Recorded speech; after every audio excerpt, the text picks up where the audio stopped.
Nga ana tjetër, vjedhjet dhe abuzimet e asaj që vetë Edi Rama ishte krenar si institucion dhe e ka thënë publikisht pas nisjes së hetimeve për Akshin, tha është institucioni më i mirë që ka punuar më mirë se kudo herë tjetër, ai institucion ka prodhuar sheikun e parë në Shqipëri, Ergys Agasin, i cili kishte nga një pyll në çdo qytet të Shqipërisë dhe në çdo pyll kishte nga një vil. Për mos thënë pastaj për dhjetra llogari bankare miliona euroshe. Por ku këta sklevërt e Edi Ramës kishin qindra miliona euro dhe kishin gjithë të pasurit palujqme, sa pasuri ka shefi i tyre, Edi Rama? Për sa i përket Europës dhe gjuhës për Shqipërinë, ka vetëm një parti këtu që e mbron Shqipërinë. Se të denoncosh krimin dhe të luftosh krimin, nuk do të thotë luftosh Shqipërinë, do të thotë të luftosh qeverinë e krimit. Pikërisht me këto denoncime janë arritur disa hapa, disa nga ata mafioz dhe kriminal që ju i bët investitor strategjik që sot janë burg fal denoncimeve të kësaj opozite. Dhe sot kryeministri duhet ishte këtu dhe të na tregonte se si i mbrojti dhe pse i mbrojti publikisht edhe pas hetimit, edhe Mirlinda Karçanajn, edhe Ergys Agasin. Dhe sot kjo duhet jetë temë diskutimi, por ai fshihet. Kurse ju që flisni për Europën, shpresoj shumë mos shtohen ato kushtet. Por gjitha gjasat janë që shtohen kushtet dhe ka vetëm një fajtor për shtim kushtesh. Dhe nuk është Shqipëria. Nuk janë qytetarë shqiptar, por është kjo qeveri që shtohen kushtet sepse duhet mbroni këta kriminalë dhe mafios. Duhet mbroni këta që janë pasuruar si askush tjetër në kurriz qytetarëve me prokurime dhe me tendera të pafundme në institucionet që drejtoni ju. Jeni ju ata që i shtoni kushtet, jeni ju ata që bllokoni integrimin. Integrimi i Shqipërisë në BE ka vetëm një shpresë dhe ajo është largimi juaj. Zoti Eno Bozdo. Zoti kryetar, qëndroi procedurës.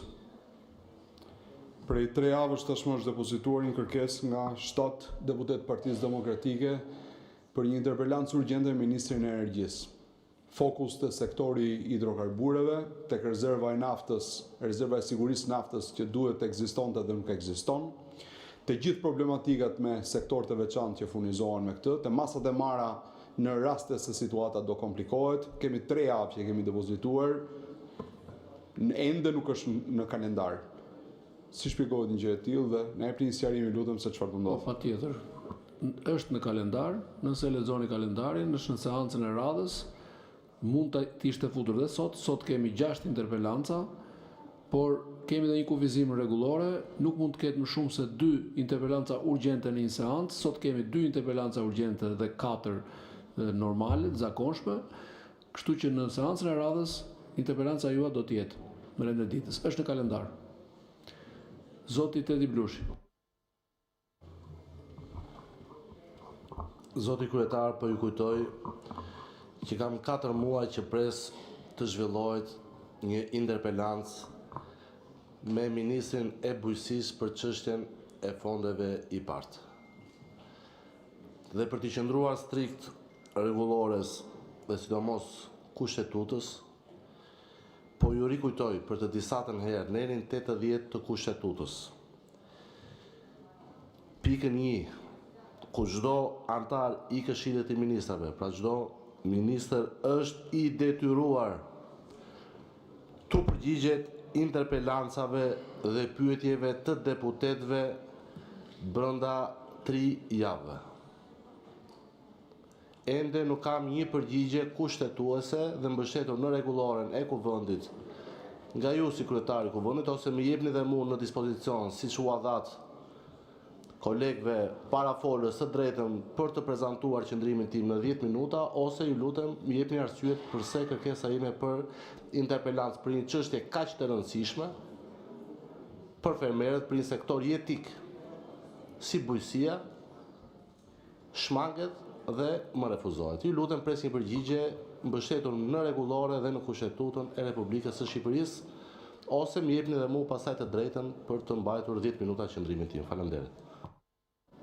Mbështetur në rregullore dhe në kushtetut, ju e keni marrë përgjigjen, nëse deputeti prap refuzimin dhe arsyet me shkrim të refuzimit të kërkesës suaj për interpelancë, rregulloria thotë që nëse deputeti nuk është dakord me mendimin apo me refuzimin e kërkesës, i rezervohet e drejta të parashtrojë kundërshtimin e vet për 10 minuta. Në seancën e kaluar ju nuk kërkuat këtë hapësirë, por bët një gjest në zgjedhjen tuaj të grisni në publik para foltores përgjigjen. Kështu që ju lutem shikojeni te vetja trajtimin. E kishit drejt nëse e kërkoni. Është një drejt që merret, aktivizohet nëse kërkohet, nuk u kërkua. Zoti Belind Këlliçi.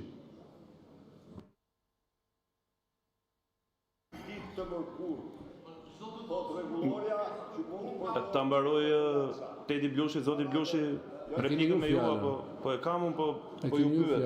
Me që po ju pyet. Po nuk është seancë për të përgjigje, Zoti Këlliçi, ju e dini mirë se jeni parlamentar. Zoti Peleshi, unë e kuptoj që ju jeni fanatik i zbatimit rregullores, po këtu rregullore njerëzit e bëjnë edhe kam përshtypjen që është i moment që ne duhet reflektojmë në këtë sallë çfarë roli kemi. Jemi deputet Kuvendit të Republikës Shqipërisë, jemi këtu për të mbrojtur interesin e qytetarëve. Nuk besoj se të kushton kaq shumë që ta ezaurosh pyetjen apo përgjigjen me një koleg tjetër deputet për një çështje që mund mos bini dakord. Tash këtu unë doja të flisja për procedurë, për rendin e ditës, për çështje themelore, për faktin që kryeministri në 8 muaj ka qenë në këtë sallë vetëm 2 herë, për faktin që sa herë që këtu ka kërkesa për interpelancë, gjehet një arsye për të rrëzuar këto kërkesa. Mund të jeni e vetmja qeverinë botë që nuk kërkoni dhe nuk dëshironi të flisni për arritjet tuaja, për programin tuaj, për punët që bëni. Se krenojni që bëni punë. Kisha për të folur për rendin e ditës, për çështje që janë themelore, për akshin.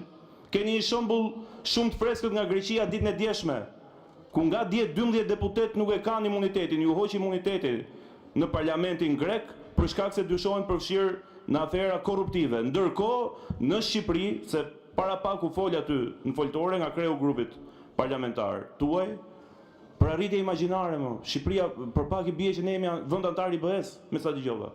Po këto janë mashtrime, po janë skandaloze më, duhet përgjegjësi e madhe të gënjesh në këtë formë. Si më flet ti e ke kthy Shqipërinë në vendin kyç të pastrimit parave? Shqipëria sot po kaloni, sot jemi në pikën që po kaloni të parën bank digjitale, që dhe aty nuk kthen për herë të parë Banka e Shqipërisë nuk kthen përgjigje. Jemi në fazën që kemi hap grup kapitujt 1, 2, kemi hap edhe grup kapitujt e tregut brendshëm. Do jetë kjo arsye, mbajeni mend. Kjo banka digjitale që keni kaluar, Xhep Banku, do jetë arsye që do shtyhen negociatat. Mbajeni mend këtu do jemi. Dhe nuk flisni kurrë. Këtu është një vend parafolsi që foli për integrimin e Shqipërisë në hapësirën imagjinare që ai ka Bashkimit Evropian, harron që vetëm dje foli komisionerja për zgjerim Marta Kos, përmendi vetëm Alnezi. Përmendet Islanda, përmendet Moldavia, Shqipëria nuk ekziston më. Dhe ky është një problem që na përket gjithëve. Por nuk mund vazhdojmë tu të gënjejmë opinionin publik, gënjejmë qytetarët, gënjejmë dhe njëri tjetrin dhe fshihemi pas artificave, jo ke 10 sekonda, jo ke 12 sekonda, jo 30 sekonda. Rrim tu ta gdhim po që e nevojshme, të ezaurojmë gjithë problemet që realisht prekin qytetarët. Ore duhet flisim për akshin tu. Kryeministri të ka bërë avokatin e Mirlinda Karçanajt ka thënë është e pastre, nuk di t'i japi makinës, nuk ka makinë. Doli zonja në fjalë me 4 vila me shofer privat, me 10 mijëra metra truall në pronësi. Ore mban njëri përgjegjësi për këto? Kaq e thjeshtë është. Faleminderit, fjalën e ka zoti Arjan Doja për procedurë.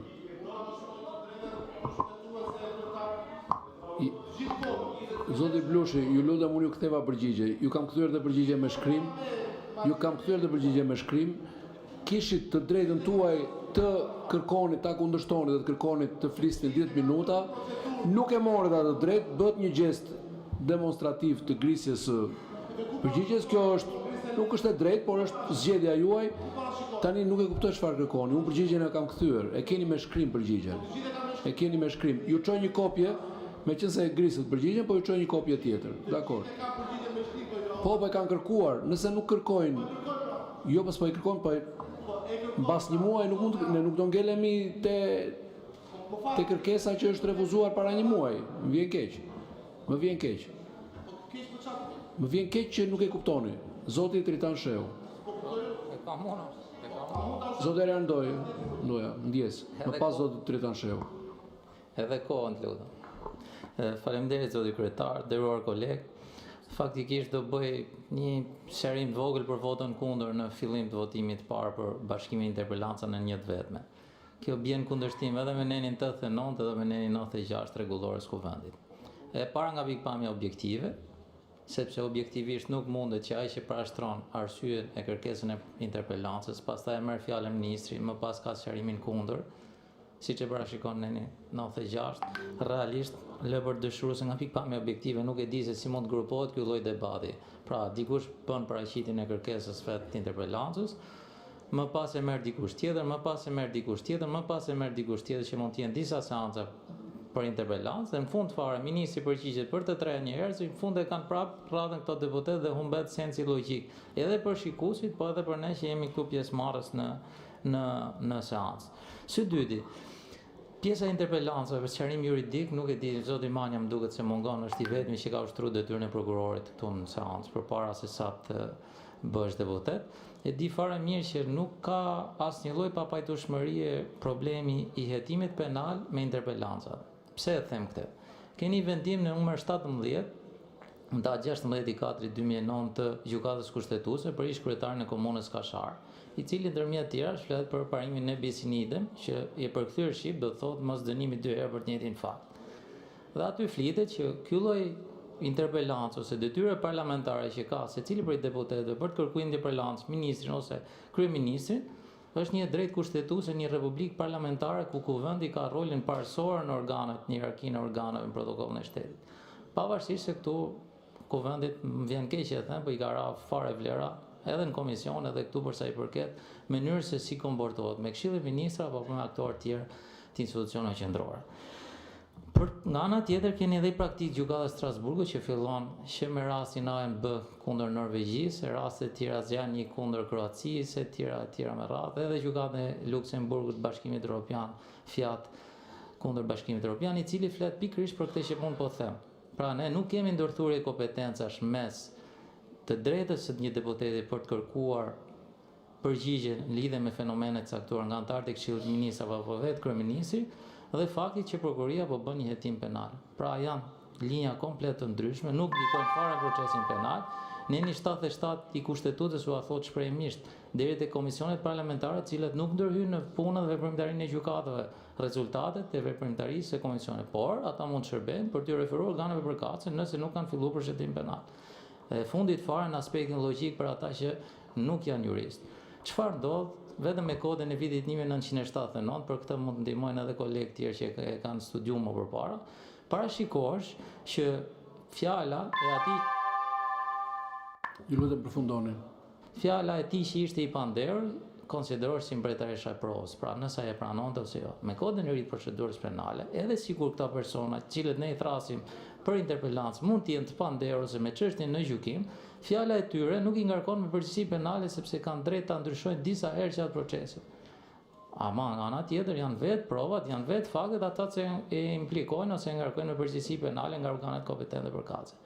Për integrimin, unë mendoj që me votimin kundër imunitetit ne kemi kryer integrimin dhe kërkesa jonë për antarësim pa drejt vote është fiks plani Ballkanit të hapur në interes të Serbisë. Faleminderit. Faleminderit. Zoti Ndoja, neni 89.2 s'ka nevojë as për interpretim juristi, sepse është shumë i qartë, lidhur me bashkimin e interpelancave dhe për më tepër më duket një pikë që s'ka nevojë për debat, sepse çdo deputet do ta marrë gjithë kohën e vet, sikur të ishte një interpelancë. Bashkimi vlen vetëm për ministren në këtë rast që në vend të 3 parashtrimeve do bëj një parashtrim duke marrë kohën e nevojshme, edhe nëse kalon për te 20 minutëshit, ka drejt sepse